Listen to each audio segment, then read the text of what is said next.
In America, we do things a lot different with guests than what you do here in Indonesia.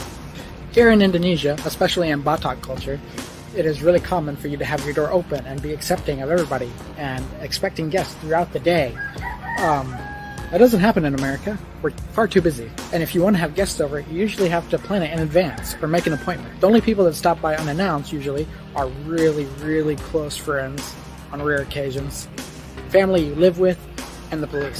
That's it. Dropping by unannounced can actually be considered quite rude, which was a culture shock for my Batak family to learn after I explained that being an American in Indonesia. But my immediate family loves this tradition and they have completely transformed it because it gives a much more peaceful life.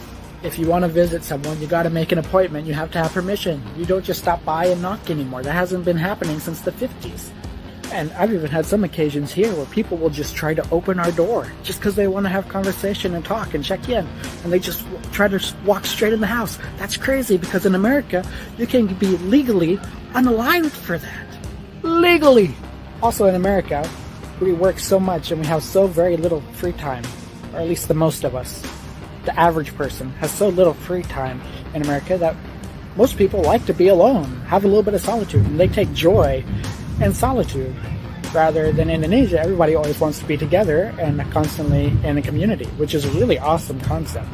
But it's definitely a huge culture difference between Americans and Indonesians. And as an American now living in Indonesia has been one of the hardest things to adjust to. Mungkin negara kita sudah terkenal sebagai negara dengan penduduk yang ramah terhadap orang asing, terutama para turis yang berlibur ke Indonesia. Banyak orang asing yang terkejut dengan berbagai kebiasaan unik yang mereka temui di sini. Hal-hal inilah yang membuat mereka heran, bahkan terkadang sampai tercengang. Dan semua itu hanya bisa ditemukan di Indonesia. Di video ini, saya sudah merangkum beberapa cuplikan dari orang-orang asing yang membagikan pengalaman mereka saat singgah di Indonesia. Salah satunya, seorang gadis dari Islandia yang menceritakan pengalamannya selama berada di sini.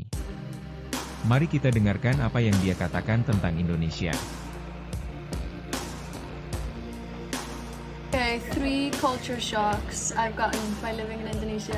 Culture, like, I wouldn't say shocks, like, but something, okay, I'm gonna pause for more girls. Stuff that I've noticed. First of all, is the gift-giving culture. Wow, I've gotten so many gifts. I always get a gift everywhere, anywhere I go. I'm always like, I ask my husband, like, okay, should I prepare a gift? And he's like, no, just like do as you do, da. Then I arrive somewhere and bags of gifts. It's beautiful, it's wonderful, and I've gotten the hang of it now. I always bring a gift, obviously. I try. Second one is the hierarchy. So there's a specific form of addressing everyone based on age, based on position, based on all that. And we have none of that back home in Iceland, like none. Like you call everyone by their first name, like almost all, well, even the president. Third one,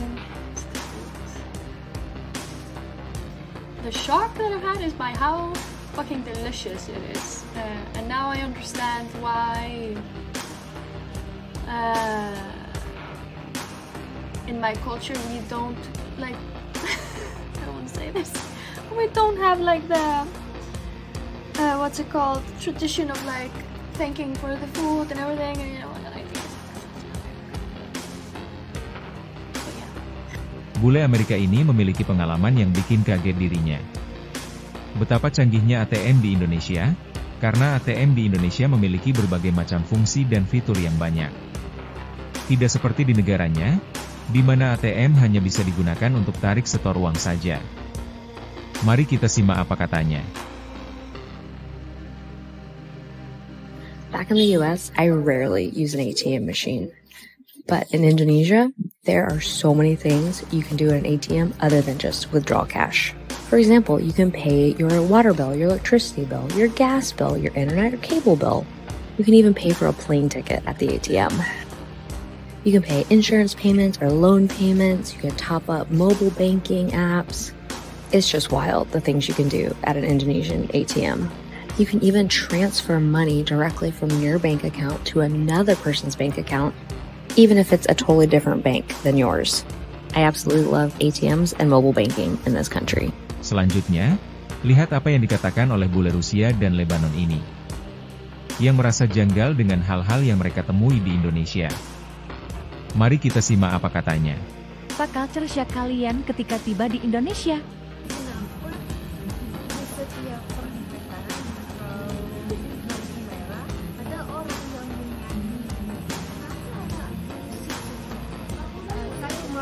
Daging, ikan, semuanya adalah tambahan nasi. Tetapi di Rusia nasi adalah tambahan daging. Ya, jadi di Indonesia kalau kamu punya rumah yang satu lantai, kamu orang biasa. Tapi kalau tinggal di apartemen, kayak di Lebanon yang tinggal di apartemen dia orang miskin. Sebaliknya, di Lebanon kalau punya rumah cuma punya satu lantai, rumah biasa, kamu kaya sekali.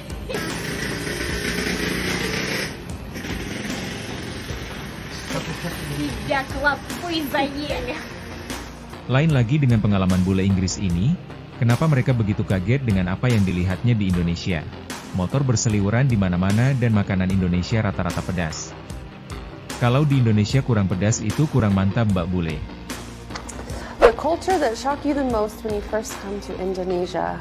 I first came to Indonesia, I landed in Medan many years ago. I think I was first so shocked by the motorcycle culture. I think the food. It's really spicy for me, very spicy. Just chili, all of the food, everything is spicy for me. The way people drive motorcycles, England is very strict about road rules. And the motorcycles coming in and out and on the pavement and then round the corner, and then I was a bit shocked. Maybe at the start, people are looking at you because there's not many bules here in Surabaya.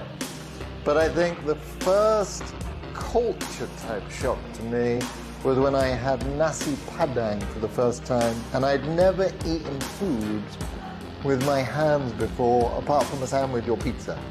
So I was encouraged to eat all the different foods with my hands, and only my right hand, not my left hand. That was a big shock. Bukan hanya turis asing dari negara Eropa, turis dari Asia juga memiliki pengalaman yang seru setelah tinggal dan merasakan kebaikan dan keramah tamahan orang Indonesia. Mari kita dengar apa curhatan mereka. 갑자기 누군가 나타나서 저희 나시고랭 단어를 들었는지 나시고랭을 찾아주고 계세요. 아, 땡큐. 테리마카시. 저렇게 프라이 같은다고? 나 진짜 지금 인도네시아에 사랑에 빠질 것 같아요. 사람들이 왜 이렇게 착해?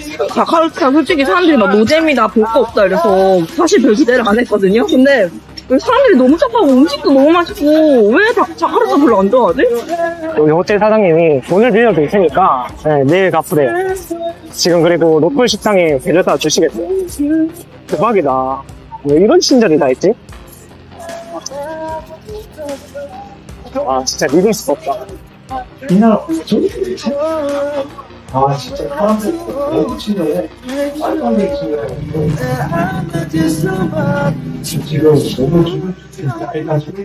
Bagaimana sobat semua? Di Indonesia memang banyak sekali hal-hal yang bikin orang asing dibuat kaget karenanya. Itulah keragaman budaya Indonesia yang kita miliki.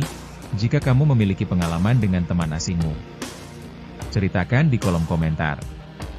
Siapa tahu, banyak teman di sini yang akan terhibur mendengar ceritamu. Jangan lupa like dan subscribe ya, karena aku yakin kalian adalah orang baik dan sudi menekan tombol subscribe dengan ikhlas. Terima kasih.